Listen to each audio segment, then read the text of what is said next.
നമ്മളിപ്പോൾ ഉള്ളത് dynamic load test ചെയ്യുന്ന ഒരു സൈറ്റിലാണ്. അതായത് പൈലിങ് കഴിഞ്ഞു കഴിഞ്ഞാൽ ഡൈനാമിക് ലോഡ് ടെസ്റ്റ് എങ്ങനെയാണ് ചെയ്യുന്നതെന്നുള്ള വീഡിയോയാണ് ഞാനിവിടെ കാണിക്കുന്നത്. ആദ്യമായി സൈറ്റ് ക്ലിയർ ചെയ്യുക. അതിനുശേഷം അതിനകത്തേക്ക് അതിൻ്റെ സൈറ്റ് ക്ലിയർ ചെയ്യുമ്പോൾ ഒരു ഹൈഡ്ര ആ ടെസ്റ്റ് ഫയലിൻ്റെ അടുത്തേക്ക് എത്താവുന്ന രീതിയിലുള്ള ക്ലിയറൻസ് ചെയ്യുക. അതിനുശേഷം ഫയലിൻ്റെ ടോപ്പ് നമ്മൾ ചിപ്പ് ചെയ്ത് സർഫസ് ലെവലാക്കി എടുക്കണം. അപ്പോൾ കാണുന്നതാണ് ഫയൽ. അതിന് നമ്മൾ ഇതുപോലെ ചെറിയ ഒരു എൽറ്റി മെഷീൻ വെച്ചിട്ട് ഡ്രസ്സ് ചെയ്ത് നമ്മൾ ഇതുപോലെ ആക്കിയെടുക്കണം.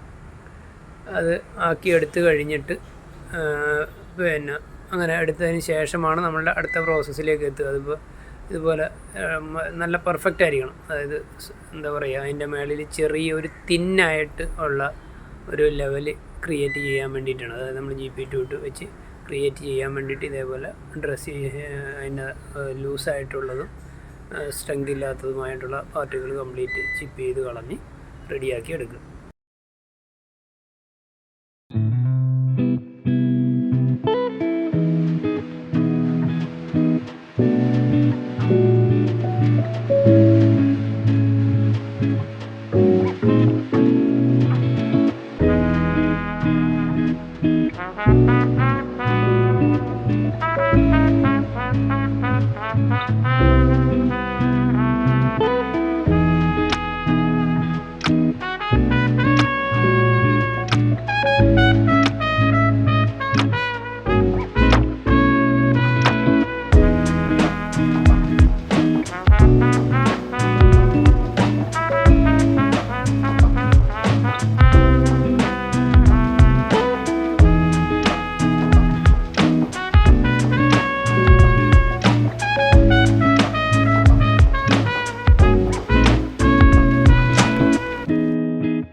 അങ്ങനെ ചിപ്പ് ചെയ്തതിന് ശേഷം അത് നമ്മൾ അതിനൊരു റിങ് ഉണ്ടാക്കും. ഇതുപോലെ ഒരു അലൂമിനിയം ഷീറ്റ് വെച്ച് റിങ് ഉണ്ടാക്കിയിട്ട് ആ റിങ് നമ്മൾ ബൈൻഡ് ചെയ്ത് റെഡിയാക്കി എടുത്തതിന് ശേഷം നോൺ ഷ്രിങ്ക് ഗ്രൗട്ട് GP2 ഫോസ്റോക്കോ അല്ലെങ്കിൽ അതുപോലെ ഏതെങ്കിലും നോൺ ഷ്രിങ്ക് ഗ്രൗട്ട് വെച്ചിട്ട് നമ്മൾ അതിൻ്റെ മേളിൽ നമ്മൾ ലെവലായിട്ടത് കോൺക്രീറ്റ് ചെയ്ത് നമ്മൾ പെർഫെക്റ്റ് ആക്കും.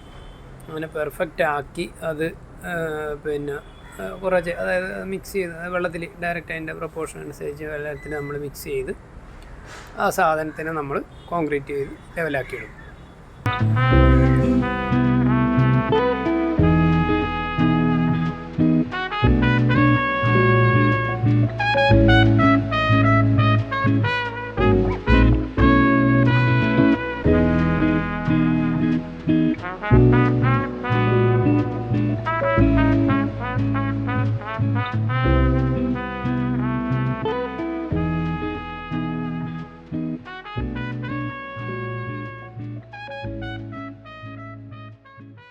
GP2 ഇതുപോലെ മിക്സ് ചെയ്തെടുക്കുക.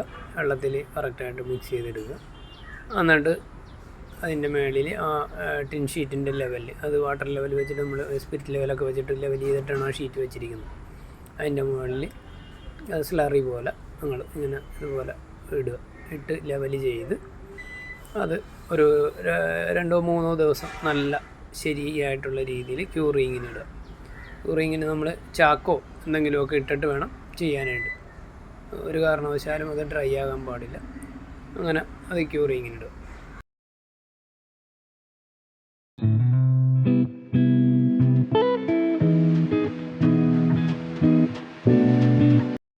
ക്യൂറിങ്ങിനിട്ട് 2-3 ദിവസം ക്യൂറിങ്ങിനിടുക.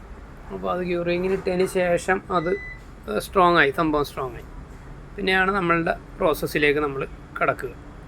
ലോഡ് ടെസ്റ്റ് എങ്ങനെയാണ് ചെയ്യേണ്ടത് എന്നുള്ളതിൻ്റെ പ്രോസസ്സിലേക്ക് നമ്മൾ എത്തുക.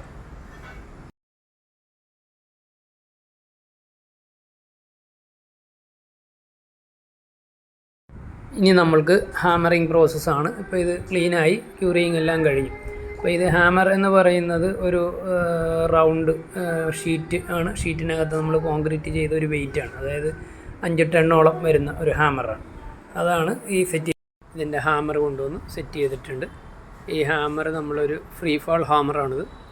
ഇതൊരു ഒരു 50 സെൻറ്റിമീറ്റർ ഹൈറ്റിൽ വെച്ച് കഴിഞ്ഞാൽ അതിൻ്റെ ഫോളിങ് ഇമ്പാക്റ്റ് വെച്ചിട്ട് കാൽക്കുലേറ്റ് ചെയ്തിട്ടാണ് ആ യൂണിറ്റിൽ നിന്ന് ഒരു ഇൻസ്ട്രുമെൻ്റ് ഉണ്ട്. ആ ഇൻസ്ട്രുമെൻറ്റിൽ നിന്നാണ് നമ്മളിതിൻ്റെ ഗ്രാഫുകൾ ക്രിയേറ്റ് ചെയ്യുന്നു. ആ ഗ്രാഫുകൾ അനലൈസ് ചെയ്തിട്ടാണ് എത്ര ലോഡ് അപ്ലൈ ചെയ്തു, എത്ര സെറ്റിൽമെൻ്റ് ഉണ്ടായി, എത്ര റീബൗണ്ട് ഉണ്ടായി എന്നുള്ളത് ഒരു കാൽക്കുലേറ്റ് ചെയ്തെടുക്കുന്നത്.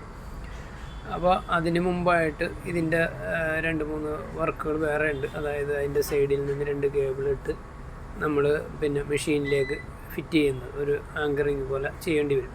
അതായത് ഒരു ഗ്രൂ കട്ട് ചെയ്തതിന് ശേഷം അവിടെ ഒരു ആങ്കർ ഫാസ്റ്റനർ അടിച്ച് ആ ആങ്കർ ഫാസ്റ്റനറിൽ നിന്നാണ് നമ്മൾ കേബിൾ തന്നെ ഇതിനകത്തേക്ക് കണക്ട് ചെയ്യുക. ആ കേബിൾ കണക്ട് ചെയ്തിട്ട് ആ കേബിൾ ആണ് നമ്മുടെ ഇൻസ്ട്രുമെൻറ്റിലേക്ക് പിടിപ്പിക്കുക.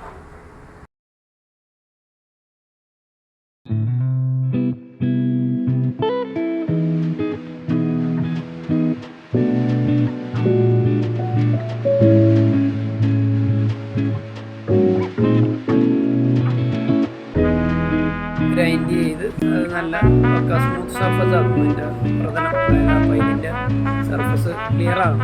എങ്കിൽ മാത്രമുള്ള അതിൻ്റെ വേവ്സ് നമ്മുടെ ഇൻസ്ട്രുമെൻറ്റിനകത്തേക്ക് പോവുകയും വേണ്ടിയിട്ടാണ് അതിനെ ഗ്രൈൻഡ് ചെയ്യുന്നത്. ഗ്രൈൻഡ് റെഡിയാക്കിയിട്ട് വേണം ഡ്രിൽ ചെയ്തിട്ട് വേണം അതിനകത്തേക്ക് ആങ്കർ ഫാസ്റ്റനർ പിടിപ്പിക്കാൻ. എന്നിട്ട് ആ ആങ്കർ ഫാസ്റ്റനറിൽ നിന്ന് വേണം നമ്മുടെ കേബിൾ കണക്ഷൻ. അത് 2 ഡയറക്ഷനിലാണ്, 90 ഡിഗ്രി 2 ഡയറക്ഷനിലായിരിക്കും അടുത്ത ആങ്കർ ഫാസ്റ്റനർ പിടിപ്പിക്കും. എന്നിട്ട് ഈ ആങ്കർ ഫാസ്റ്റനറിൽ 2 ഓരോ കേബിളുകൾ അതിൻ്റെ കേബിൾ അവരുടെ യൂണിറ്റിനകത്ത് ഘടിപ്പിക്കുന്ന ഒരു കേബിളാണ്. നമ്മുടെ സെയിം ആസ് ECG ഒക്കെ എടുക്കണ പോലെ തന്നെ പല ഭാഗങ്ങളിലും നമ്മൾ ഈ കേബിൾ ഫിറ്റ് ചെയ്തിട്ട് നമ്മൾ ഒരു വേവ്സാണ് ഇമ്പാക്റ്റ് വേവ്സിനെ നമ്മൾ അനലൈസ് ചെയ്തിട്ടാണ് അതിൻ്റെ സ്ട്രക്ചറൽ എഞ്ചിനീയർ കാണിക്കുന്നത്. ഹാമർ ആങ്കർ ഫാസ്റ്റനർ അടിച്ചതിനകത്ത് സെറ്റ് ആക്കിയിട്ടുണ്ട്. അതിനുശേഷം അടുത്ത സൈഡിൽ ഇതേപോലെ തന്നെ ആങ്കർ ഫാസ്റ്റനർ അടിച്ച് പിടിപ്പിക്കും.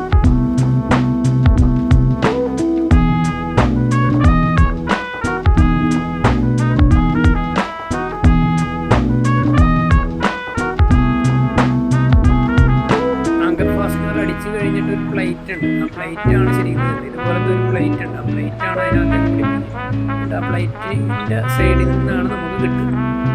ഇത് ആ പ്ലേറ്റ് വെച്ചേക്കുന്നത് കാണാം. നമുക്ക് അതിനകത്ത് നോക്കിയാൽ കാണാം. ആ പ്ലേറ്റിൽ നിന്നാണ് ഇലക്ട്രോഡ് നമ്മുടെ മെഷീൻ്റെ അകത്തേക്ക് പിടിപ്പിക്കുന്നത് 2 ഡയറക്ഷനിൽ.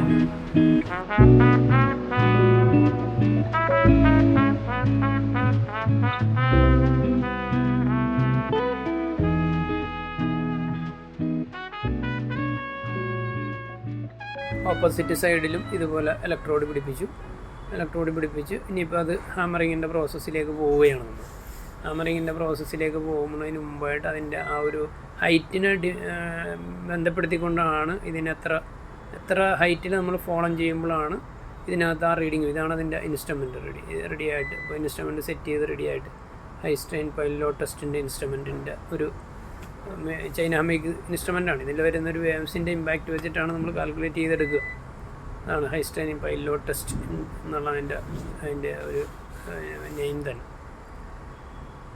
അപ്പോൾ ഇനി ഇത് ആ ഹാമർ നമ്മൾ പൊക്കി നിർത്തുന്നു. ഒരു 60 സെൻറ്റിമീറ്റർ അല്ലെങ്കിൽ ഒരു 50 സെൻറ്റിമീറ്റർ നമ്മൾ ഹാമർ പൊക്കി നിർത്തുന്നു ഹൈഡ്ര വെച്ചിട്ട്. എന്നിട്ട് അതിനെ നമ്മൾ ഒരു തീ വെച്ചിട്ട് ഇപ്പോൾ അത് കണ്ട് ആ മെഷർമെൻറ്റ് നമ്മൾ ചെക്ക് ചെയ്യണം. അപ്പോൾ അതിൽ നിന്ന് എത്ര പൊങ്ങിയിട്ടാണ് നിൽക്കുക എന്നുള്ളത്. അങ്ങനെ അതേപോലെ പൊക്കി നിർത്തും. ഒരു 50 സെൻറ്റിമീറ്ററാണ് ഇപ്പോൾ നമ്മൾ പൊക്കി നിർത്തുന്നത്. 50 സെൻറ്റിമീറ്ററിൻ്റെ ഇമ്പാക്റ്റാണ് നമ്മളിപ്പോൾ കാൽക്കുലേറ്റ് ചെയ്യാൻ പോകുന്നത്. ഇനി ഇതെന്താ ചെയ്യുകയെന്ന് വെച്ച് കഴിഞ്ഞാൽ ആ ഹൈഡ്രയുടെ ചെയിനകത്ത് നമ്മളൊരു കയർ വെച്ചാണ് ഇത് കെട്ടി വെച്ചിരിക്കുന്നത്. ആ കയറിനെ നമ്മൾ ഒരു ലൈറ്റർ ഉപയോഗിച്ച് കത്തിച്ച് സഡനായിട്ട് ഇത് ചെയ്യണം. ഇതാണ് അതിൻ്റെ ഇൻസ്ട്രുമെൻറ്റ്. ഈ ഇൻസ്ട്രുമെൻറ്റിൽ നിന്ന് ഒരു ഔട്ട്പുട്ടുണ്ട്. ആ ഔട്ട്പുട്ടിനെ ഇത് ചെയ്തിട്ട് ഡൈവേർട്ട് ചെയ്തിട്ട് 2 ഔട്ട്പുട്ട് വേറെ ഉണ്ട്. ആ ഔട്ട്പുട്ടാണ് നേരത്തെ നമ്മൾ കണ്ട ആ ബേസ് പ്ലേറ്റിലേക്ക് കണക്ട് ചെയ്തിരിക്കുന്നത്. അപ്പോൾ ഇനിയിപ്പോൾ അതിൻ്റെ ലാസ്റ്റ് സ്റ്റേജിലേക്ക് എത്തിയിട്ടുണ്ട് നമ്മൾ. ആ ലാസ്റ്റ് സ്റ്റേജിലേക്ക് പോകുന്നതാണ് ആ വീഡിയോയിലൂടെയാണ് ഇപ്പോൾ നിങ്ങൾ നോക്കിക്കൊണ്ട് കാണുന്നത്.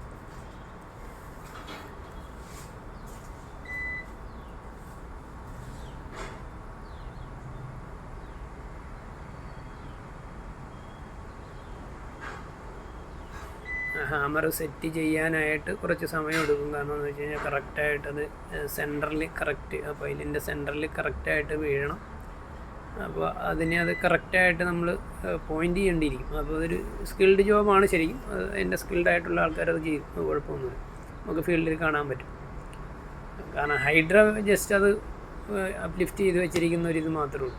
അപ്പോൾ നമ്മൾ ഹൈഡ്ര ഇത് നോക്കിയാൽ കാണാൻ പറ്റും. അതിന് ഇനിയിപ്പോൾ ഒരു ലൈറ്റർ ഉപയോഗിച്ച് നമ്മൾ ഫോളം ചെയ്യാനുള്ള ഒരു തയ്യാറെടുപ്പിലാണ്.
അപ്പോൾ നമ്മളത് പൊസിഷൻ ചെയ്തിട്ടുണ്ട്. പൊസിഷൻ ചെയ്ത് നമ്മൾ അത് കത്തിച്ചതിന് ഒരു ലൈറ്റർ വെച്ച് നമ്മൾ കത്തിച്ച് ഇടാനുള്ള പരിപാടിയാണ്.